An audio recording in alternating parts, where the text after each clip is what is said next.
Hey besties, grab your tea because today's episode is giving stuck in the middle, emotionally wrecked, and not here for the nonsense. We've got exes who won't leave, mother-in-laws who raise cheaters, and friendships that went nuclear after decades. Honestly, I don't know whether to cry, scream, or send a very petty text. So buckle up, sip something warm, and let's dive into this mess together. You're not ready for this one. Welcome to another episode of With Love, Lola. Let's get into it. Am I wrong for expecting my ex-girlfriend to move out after she broke up with me, even though she has nowhere else to go? This was a very poorly thought out plan, but let's see what her deal is. I, 27 male, have been with my girlfriend Megan, 26 female, for 4 years, and we lived together for 2 of them. We live in a house I inherited from my grandmother. Megan quit her job a while ago to pursue her master's degree, full-time since her bachelor's wasn't opening any doors. I've been supporting her financially and emotionally while she's been in school. To be clear, I never resented that. I wanted to support her goals and was proud she was pursuing forward in life. Her program is intense, and she's even taking summer courses. I work full-time and also take care of the house, which means something slipped through the cracks. I cook, clean, and try to keep things in decent shape. It's not perfect, but I genuinely don't think it's bad. I'd comfortably have friends over without worrying about the place looking or smelling off. I'm not an amazing chef, but I know my way around the kitchen. But yeah, they're mostly basic dinners. The past couple of months have been hard. Megan's stress levels have been through the roof and the tension between us have grown. She's been unhappy with how I clean or cook, saying I don't meet her standards. I get that she's overwhelmed, but I feel like nothing I did was ever enough. I still tried to be patient and supportive, but things hit a boiling point and we had a big argument. Megan broke up with me. It hurt, but I honestly think it was for the best. We were clearly not making each other happy anymore, so what was the point? Here's the problem. Now that we're no longer together, I think it's fair for her to move out. She doesn't agree. She says she has nowhere else to go and that if she's forced to leave, she'll have to drop out of her program. Her mom and stepdad live the RV life and she doesn't have friends who can take her in. She did receive a decent amount of money from her own grandmother when she passed, but she used most of it to cover her tuition. I know she wasn't blowing it. It really did go to school, but now she's tapped out and stuck. I get that this situation sucks and I don't want her to crash and burn, but I also don't feel like I should have to keep living with someone who broke up with me. I'd already given her 45 days to figure something out, even though legally I'm only required to give her 30. She's now trying to say she wants to work things out, but to me, it feels more like panic and desperation than a genuine desire to fix the relationship. I don't hate her, but I don't think it's healthy for either of us to keep living together in this limbo. So, am I the asshole for expecting her to move out after she broke up with me? Okay, absolutely not. She's using the crap out of you. Do not get back together with this woman. I don't know why she thought you were gonna let her stay there without at least paying rent. Offer like, hey, I'm gonna break up with you, but I'm continuing to live with you and have you cook for me and clean for me and give me a house over my head. It makes absolutely no sense. I would have been like, get out of here, right? I get that master programs are hard. I've done it, but I also worked full time when I did it because you have to self-support. How are you gonna get through life? You can't be relying on someone else while you're going through school. And that's so kind of you. She's 26. She's more than McDonald's hires, Uber drivers. There are so many ways to make money now. You can't be, I don't know what in your head possessed you to think that you could break up with someone and live in their house rent free or still have a place. Forget about the rent, living in the same house. That's just so awkward and weird and just, why would you ever want to do that? You're not the asshole at all for expecting her to leave. You're way kinder than I would. But I'm like, oh, you don't want to, okay, you have a week. Goodbye. Find a hotel. Oh, when you're prepared to break up with someone, have stuff lined up beforehand and be like, okay, I'm going to sign an apartment next week. Like, I'm going to break up with him before. Like, just get all your ducks in line before you make such a drastic decision. Do not get back with her. No good intentions. How do I break up with my girlfriend who's been nothing but good to me? I, 39 male, am having a hard time with getting the courage to break up with my girlfriend, 30 female, while hurting her feelings as little as possible. We've been dating just over a year. We started dating after I divorced my ex-wife. I've never done this before. When I've ended previous relationships, it was due to infidelity or abuse. There was a solid reason and my previous partners deserved to get dumped or divorced. This time it's different. My current girlfriend has been nothing but kind, loving, and supportive of me. She was there for me in the most difficult times of my divorce. She constantly tells me how much she loves me and I believe her. She wants to marry me. She has plans to move in with me and plans to live the rest of our lives together. I truly feel that she would have my back for life. We have the same taste in games, movies, music, and food. We've never really gotten into any arguments. We've never raised our voices at each other. She says how lucky she is to have me. I'm not trying to sound vain, but I am probably the best boyfriend she's ever had and possibly ever will have. She's never done anything bad or wrong to me. She hasn't done anything to deserve to get dumped. She's going to be heartbroken. She already struggles with depression and I fear that dumping her will make it worse. She has made comments like, You're stuck with me for the long haul now. And you'll know I'll never let you leave me, right? Okay, get to the part where why you're dumping her, because this doesn't sound reasonable right now. All of my reasonings for wanting to break up seem like personal attacks. If she asks why I'm dumping her, I can't list the true reasons without feeling like I'm just being hurtful. The real reasons sound mean. Her house is filthy to the point I won't even go there. She doesn't clean up after herself. Her daughter doesn't clean up after herself either. When they come to my house, I feel like I'm constantly cleaning up after them. She gained about 80 pounds 2 years before we started dating. She showed me pictures of her before she gained the weight and said that she's going to diet and exercise back down to her previous weight. It's been over a year. Not only hasn't she lost any weight, I believe she's gained more.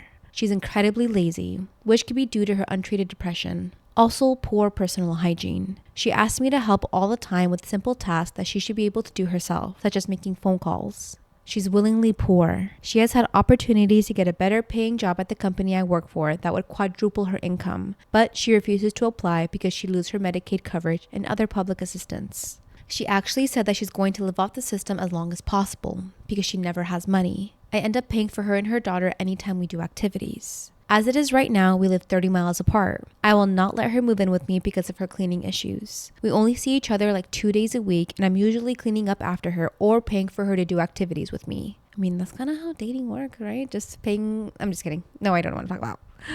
She wants to get married. I absolutely do not. She's even said that she wants to have another child, and I'm absolutely opposed to any more children. I've already had a vasectomy. We're simply not compatible. I've given her an entire year to clean her house. She's not losing weight. She still hasn't seen a doctor about her ADHD or depression. She's not doing anything at all to better herself. And I don't want to be stuck in a relationship with someone who I don't live with and have no plans to live with until she works on herself, which she isn't doing at all. I do care about her and want her to have a good life, but I don't feel in love anymore after realizing that she's likely never going to improve her situation. Okay, this is a very valid take. I will take that because keyword, you're not compatible. These are things in your life you've been married before, just being with someone else in general.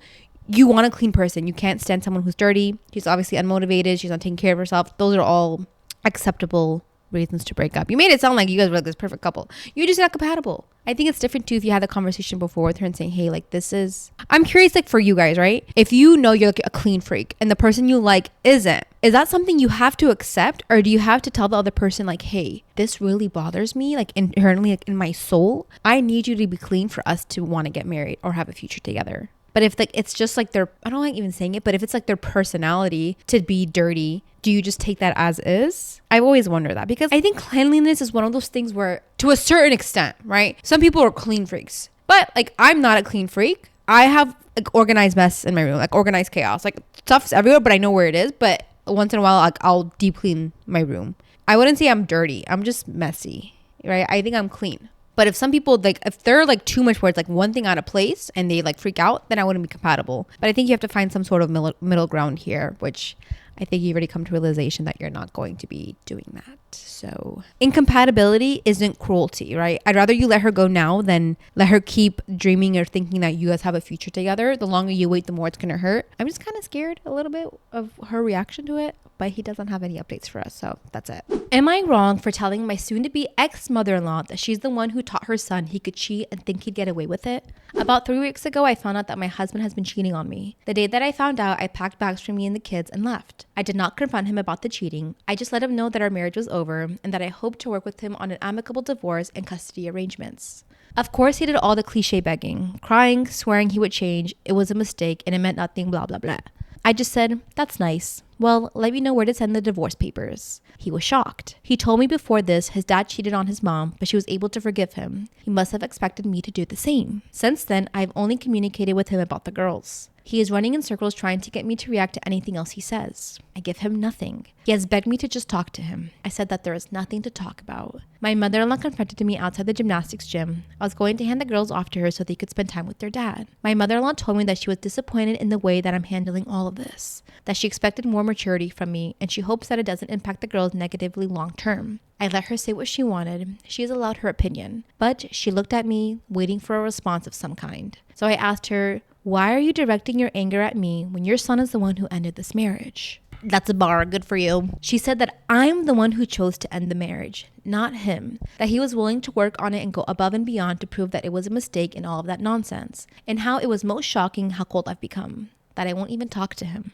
I said, well, what else is there to say? He decided to end the marriage. The time to go to marriage counseling was before he did what he did. There's nothing left to salvage. He made a decision and now he lives with the consequences. She was getting herself all worked up and upset. Oh, boo-hoo. Don't you feel bad for tearing apart this family? Don't you want your daughters to grow up in a stable home? How could you walk away after all of this time? She said she couldn't imagine breaking up her family over something like this. I said, well, maybe if you had, your son wouldn't think he can cheat without consequences. You're the one who taught him this. She got that big shocked look on her face and told me that I was being a needlessly cruel monster over all of this. And oh, boo who, she's disappointed. I'm not keeping the girls from him. I'm being helpful with those arrangements, and I plan to be generous when it comes to splitting time. I have no interest in taking anything that wasn't mine when we entered into our marriage, but somehow I'm the cruel monster. How? This is like a deep-rooted issue that really bothers me. Very red pill people will say things like, oh, 80% of divorces are initiated by women, right? That's the statistic that they always like to throw out. I don't know if that number is 80%, 90%. It's a high number. Majority of divorces are correct. Initiated by women. But they don't talk about why. Yes, he beat the shit out of me. Yes, he cheated on me. Those are one of the major reasons why divorces end. Adultery or financial incompatibility. So you guys get mad where it's like, why would the guy ever initiate a divorce from his wife when he's the one who cheated? It doesn't make any sense to me. That's why like all these red pill content is like, well, you know what? It didn't mean anything. It's just purely sexual. It's the stupidest thing I've ever heard in my life. These people preach self-control. Have some self-control. And I applaud her for sticking to her guns because I know she didn't take this decision lightly. She knows she has a family. She knows she's going to be separating her family, but she deserves happiness too as a mom. Why should she ever stick in a relationship, in a marriage for someone who was unfaithful and broke their vows? As a daughter, I would never want that for my mom. If my mom's like, I didn't want to give you guys a broken home. I know so many of us have parents, especially moms, who have sacrificed so much for their kids or we wish they didn't. They deserve happiness too. And I hate that old mentality where I understand it comes from a good place, but that mentality of why are you trying to break up a home, right? Stick it out. It's just sex. It meant nothing. It's purely instinctual. Like it's just, there's no emotion behind it. And then also at the same time, let's say like as a kid, as a daughter, especially as daughters, you said you have daughters. Why would you set the example for your children that they should allow anyone to walk over them like that? Moms out there, every single mom out there who has a daughter, if she was cheated on, would you want her to stay? No. But when your son does it, it's a different situation, right? The double standard here is absurd. I really applaud you as well for exiting it the way you exited. I know a lot of girls, like, it's so much hurt that you feel like, I hope you're able to grieve it in some sort of way, in a healthy way. But leaving your marriage like that and not causing a scene and just trying to make it all as amicable as possible is a really nice thing to do. And a lot of people wouldn't do that. I would. But I always tell people this. I have two really, really, really strong deal breakers through a marriage. Physical, mental abuse. I will walk away if you ever hit me, and I will walk away if you ever cheat on me. Everything else in this world, I feel like I could work on with us together. Whatever the world throws at us, I will try my damn best for us. We'll get through it, God willingly. But if those are my two non-negotiables, right? And you know this going into the relationship, that, hey, if you cheat on me, we're done. And you cheat on her, and she walks away, what did you expect to happen? And she's right. Actions have consequences. And the reason why so many guys continue to do this is because the women stay. Because they have that over them where what are you going to do? I cheat on you? Yeah, what? We have kids together. Who's going to take you in? You're going to take on that financial burden? That's why. So you're setting a great example up for not just your daughters, but women in general. Walk away. And I know it's easier said than done when you invest all this time, money, and emotions into a person. But that's not what you deserve. I swear every single person on this planet deserves happiness. You deserve to be happy and loved and treated in a way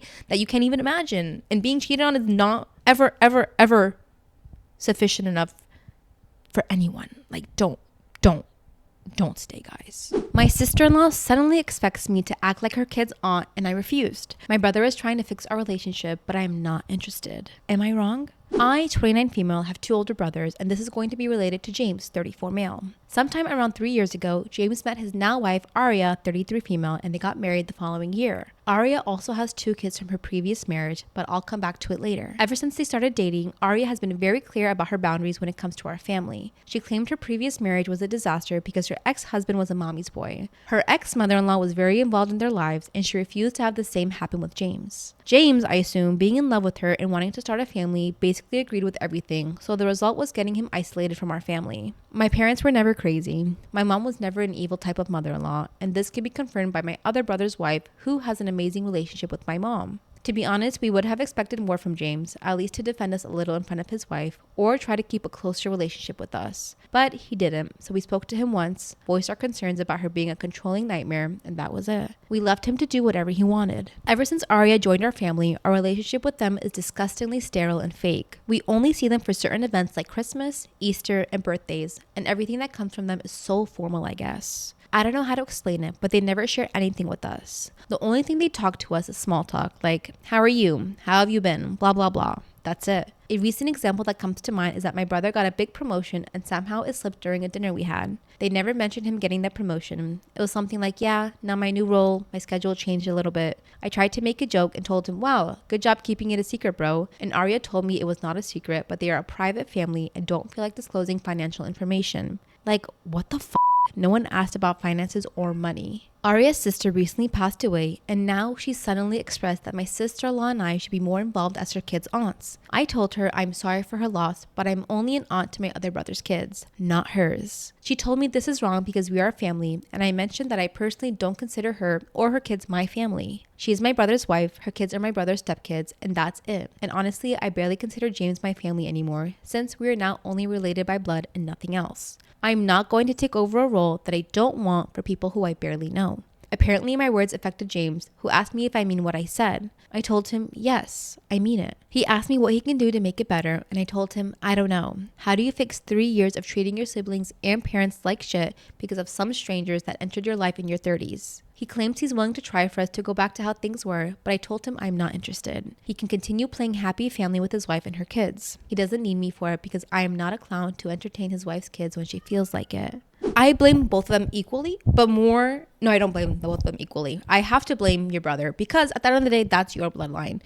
I don't like how girls sometimes will enter marriages and be like, you know what? You can't talk to your family. It does happen all the time. They either want to keep them to their own family and not let them interact with their own. No. It's different if they treated you some type of way, right? And you're like uncomfortable or no, I can't even put that as a, right? God forbid if I'm married to someone and I have a bad relationship with his family, right? I'm not gonna go, but I will never hold you back from seeing your mom or dad or your siblings or your nephews and nieces. I have no right to do that. Absolutely not. Vice versa. If you don't like my family, I'm never going to force you to come ever, but you can't hold me back and don't try to, push shit in my ear. And that's what happened most of the time. As a girl, I think we know better and we're more manipulative, unfortunately, when it comes to stuff like this. Guys would never tell us like, you can't go, stay away from your family, blah, blah, blah. I wish he would try. I'm going to be like, you don't have to go. I'm going to go see my mom and dad. But what happens is that the guy just gets so in his marriage and they're like, okay, whatever you want, and they don't really have a backbone. And I hope this doesn't run people the wrong way, but girls are mean. She wanted to keep him all to himself and keep it a certain way. The promotion thing would piss me off because I'm so close to my siblings and they are married. I understand the dynamic and I get like you just want, as long as my sibling is happy, that's all I ever want. But I don't ever want to see my sibling being abused emotionally, physically, mentally, all of that and I don't know if you stated it earlier, but if you ever had a conversation with your brother previously, like, what are you doing? Do you understand that you're isolating yourself from the family you grew up with your whole life for someone that you just met? For no valid reason. I wish you guys did something for him to be like, you know what? No contact. Then it's a different story. But you guys, just because I don't want in my previous marriage, she didn't even give it a shot. I'd be like, yo, I get that you have some previous issues, but give my mom a shot, right? That's my mom. You're marrying into the family. You can't just isolate. And then now she wants to be like, oh, well, be an aunt to my kids. Good job. But she's 100% using and abusing you guys. She does not have good intentions. Warn your parents. She's going to try to be like, oh, sweet grandparents, blah, blah, blah. She's just looking for free childcare. I don't like how this sounds at all. It's she's been distant for how long? 3 years. And all of a sudden, now that her sister passes away, she's like, oh, we are family. Get out of here with that. Don't believe it at all. She's not reconnecting out of love, just circling back for babysitting services.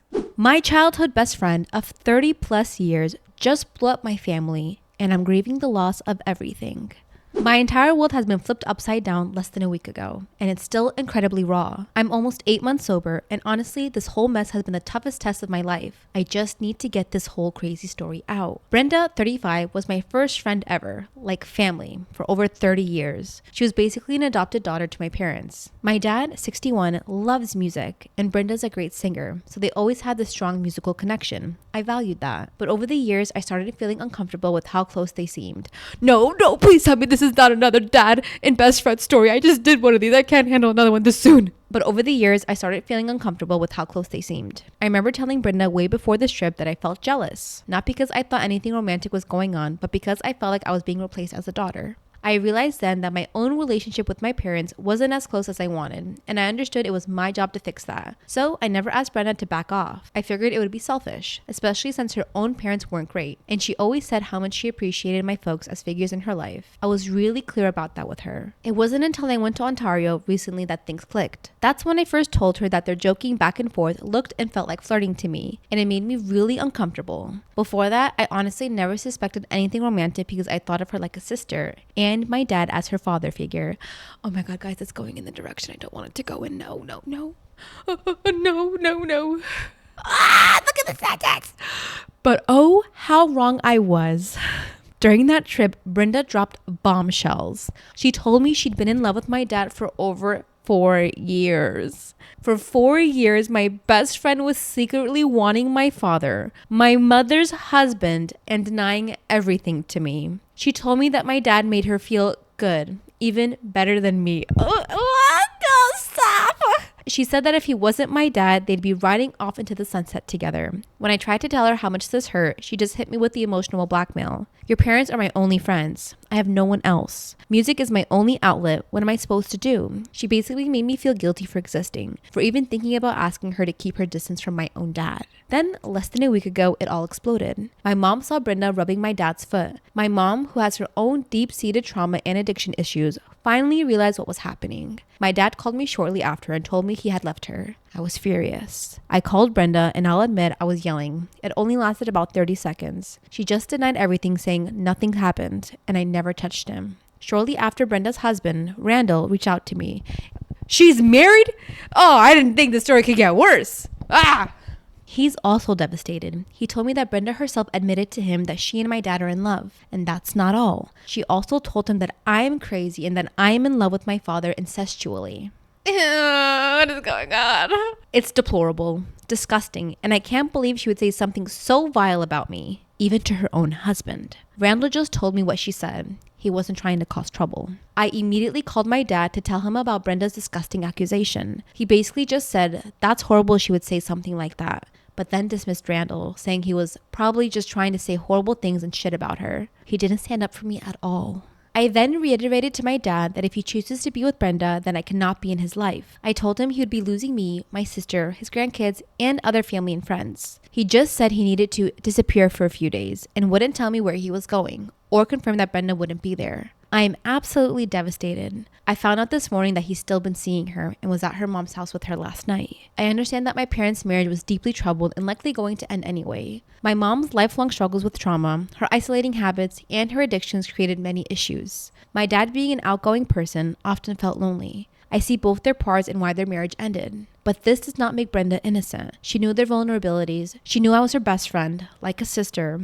She knew she was acting as an adopted daughter. Yet for 4 years, she chose to pursue an inappropriate, emotional, and now confirmed romantic relationship with my dad. Lie to me, manipulate me, and directly cause my parents painful public separation. She should have backed off immediately when she developed those feelings. Instead, she stayed, lied, and destroyed everything. And now she's spreading vile, false accusations about me to discredit me. I'm grieving so much right now. The shattering of a 30-year friendship, the end of my parents' marriage, the profound betrayal and lack of defense from my dad, and the realization of how truly manipulative someone I loved could be. My sobriety is solid, thankfully, but this has been the most excruciating time of my life. I just needed to share the story. Before we talk about it, she does have 2 small edits. I've sent her this post about Brenda, but let me be absolutely clear. My dad is just as complicit and equally at fault. It is morally wrong and absolutely deplorable for him to even fathom being with my supposed best friend, who was like his adoptive daughter. They both should have known better, and their actions are disgusting. My dad wasn't around a lot when we were little children. He was in the army and away on duty a lot. It wasn't until we were 13 years old that Brenda was around a lot. But even then, my dad was a truck driver and gone most of the time. Adopted daughter was more of a term of endearment for how close she was to me. We got even closer in our 20s and 30s. My mom and dad became a source of guidance for her more so in adulthood. I truly believe the romantic tension happened in the last 4 years. First of all, congratulations on your sobriety. That's a big achievement. I feel like you're being tested right now on that. Take it through. You got it.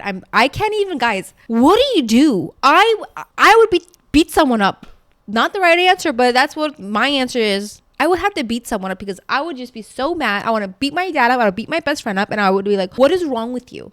I would feel a different way if her parents had separated amicably and decided, hey, we're not going to be together anymore, and then decided to pursue the friend. Still would piss me off, bother me. I would hate my friend, never talk to her again. But way better than how this turned out. Now everyone knows your business and shit that, oh my God, your parents are getting divorced because your dad is leaving her for your best friend that you guys basically grew up with together, and your dad treated her like a daughter. That's how it looks. And it's like, I know this is more just like a venting post. There's no advice to be given here. What is up with these crazy dad-daughter stories? Like, it makes me so mad because this is why people don't feel comfortable ever letting their kids like go to people's houses and stuff, I guess. But this happened as an adult. Like, I hate this so much. All right, you guys, it's time for the last story of today's episode, which is my favorite. You guys know it's where I read stories sent in by you guys, the listener. Make sure you submit a story that you guys want me to read on the pod to my Reddit page with Lola. This one is directly from there. So let's get into it. She titles it Stuck in the Middle. Hey, Lola. First and foremost, I want to say I love listening to your podcast. Thank you. Love you so much. Thank you. Makes me so happy. I, 35 female, live with my mom, 72, and sister, 32. My fiance, 33 male, and his son, 12. We lost my dad about 5 years ago, which is when my dad invited my fiance, although he was my boyfriend at that time, to move in with us. Please note that this was without his son, who came later on. The reason I feel stuck in the middle is because after my dad passed, I became the head of the household. I never realized how much we depended on my father until I took over all of the bills. Here's my problem. Ever since my fiance has been living with us, he's proven to be a hard worker, taking whatever jobs he can possibly get, and continues to strive so he contributes financially. I'm a science teacher and I wear a lot of hats on my job, so I make a very good pay as a teacher, even higher than my fiance. My fiance and I together can live on our own if we wanted to. My mom is retired and gets a decent pay for retirement. Here's the problem. My 32-year-old sister, who doesn't work and refused to work in years, sits streaming and gets her like $50 to $100 monthly. Swears she contributes, but she's so wrong. I feel like my mom enables her. And don't get me wrong, I love my sister and I know I contributed to that problem as we grew up. I paid for cruises and trips she can't partake. I always paid for 2. My parents clearly taught me to share too well. My fiance and I keep having random arguments whenever he gets all stressed about my sister, saying she's a leech and that all she does all day is use the computer, and it's always the same battle. I tell him my sister is not his problem, but he says it is. They don't have the best relationship, but they try. For example, he asked my sister's opinion about my ring. We got engaged in 2024, but it's true. I feel like if she would pay some bills like the internet, which is what she uses all day anyways, I wouldn't be so financially stressed. I love my mom and my sister, but I also want to officially get married and start my family, but I feel like I can't. I feel like I have to choose my sister and mom or my fiance and my stepson. Just for your information, my stepson and I have a beautiful relationship. I just hate having these arguments with my fiance. I hate how all worked up he gets. This is why I feel stuck, because I don't want to leave my mom, but sometimes I feel like if I do, that might be a wake-up call. My fiance starts asking me, God forbid something happens to your mom, then what? What would you do if you were in my situation? Thank you. First, thank you for reaching out. I really do appreciate when you guys do give me your stories to read on here. Difficult. There's a lot to digest here, but I really do understand your fiance's point. And I understand your point. You're more like, listen, my sister's in her ways. My mom enables this. This isn't going to change. This is the reality of how things are going to be in the future. My sister's not going to get a job. She's not going to work. And she's just going to sit around. You shouldn't have to enable it though anymore. Your main priority has to be your own family, right? I know you love your mom and you can open it up to her and say, hey mom, I have to start my own family. You're more than welcome to live with me and my husband, but I can't take my sister. And the reason why she continues to do what she does is because why? What are her consequences? Her bills are paid, her internet's working, she has food on the table. She's never felt the fire under her ass to be like, oh wait, I really got to get my shit going. Again, we live in a time where there's so many ways to make money. I'm not saying you can make great money, but contribute, right? I live in a multi-generational household. There's 10 people in my house. People have to pull their weight for it to work, especially when you have spouses involved, when you have other families in that household. It's like, okay, if you don't want to contribute financially, you better be cooking, cleaning, taking care of the house and all of those other things, making sure you're pulling your weight in some sort of way, whatever that is. Have you thought of having a conversation with your sister one-on-one and be like, listen, I'm planning to get married. I have a stepson already. I have a husband coming soon. But the way things are now, we can't sustain. And you kind of have to give an ultimatum, like, we're thinking like this, and try not to make it sound like aggressive. Just be very sincere. Like, I need to focus on my new family. That the family you create is more important than the one you come from. Because as a mom, I would want you to take care of yourself and your husband. My daughter's my problem, not your problem. And your mom has to figure out a way. And your mom is kind of old too, so it sucks that to have a kid that doesn't care and just relies on everyone else. But that's not your problem. And I hate saying that because I know it's sisters and I know it's your mom. Always have that door open for your mom. Be like, hey, you can come stay with me whenever, like, please. But your sister kind of has to go or step it up or change something in some way, somewhat. And I think it's like harder for people to hear because like your fiance's probably like, why can't you guys make her pay?